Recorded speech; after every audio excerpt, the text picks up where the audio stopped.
On ira écouter Harlem au coin de Manhattan. On ira rougir l'été dans les souks à Amman. On ira nager dans le lit du fleuve Sénégal. Et on verra brûler Bombay sous un feu de Bengale. On ira gratter le ciel en dessous de Kyoto.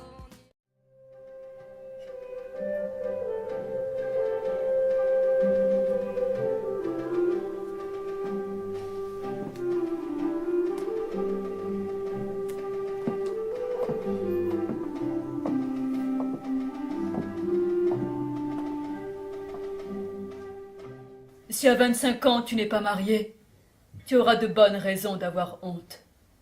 Si tu ris, tu ne seras pas distingué. Si ton visage exprime un sentiment, tu es vulgaire. Si un garçon t'embrasse sur la joue en public, tu es une putain. Si tu mentionnes l'existence d'un poil sur ton corps, tu es immonde. Si tu as du plaisir à manger, tu es une vache. Si tu as du plaisir à dormir, tu es une truie, etc.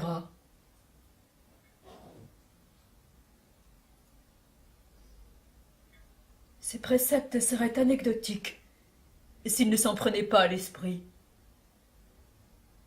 Car en fin de compte, ce qui est asséné à la nippone, à travers ces dogmes incongrus, c'est qu'il ne faut rien espérer de beau. Petite, je voulais devenir Dieu.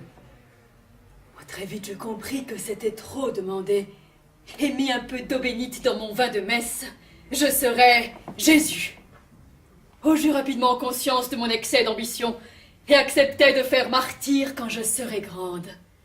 Bon, adulte, je me résolus à être moins mégalomane et à travailler comme interprète dans une société japonaise. Et là, c'était trop bien pour moi. Et je dus descendre un échelon pour devenir comptable. Mais il n'y avait pas de frein à ma foudroyante chute sociale. Je fus donc muté au poste de rien du tout. Malheureusement, j'aurais dû m'en douter. Rien du tout, c'était encore trop bien pour moi. Et ce fut alors que je reçus mon affectation ultime, nettoyeuse de chiottes. Il est permis de s'extasier sur ce parcours inexorable de la divinité jusqu'au cabinet.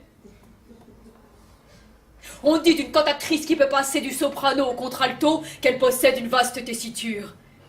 Eh bien, je me permets de souligner l'extraordinaire tessiture de mes talents, capable de chanter sur tous les registres, tant celui de Dieu que de Madame Pipi. Oh, la stupéfaction passée, je ressentis un soulagement étrange. L'avantage quand on récure des cuvettes souillées, c'est que l'on ne doit pas craindre de tomber plus bas.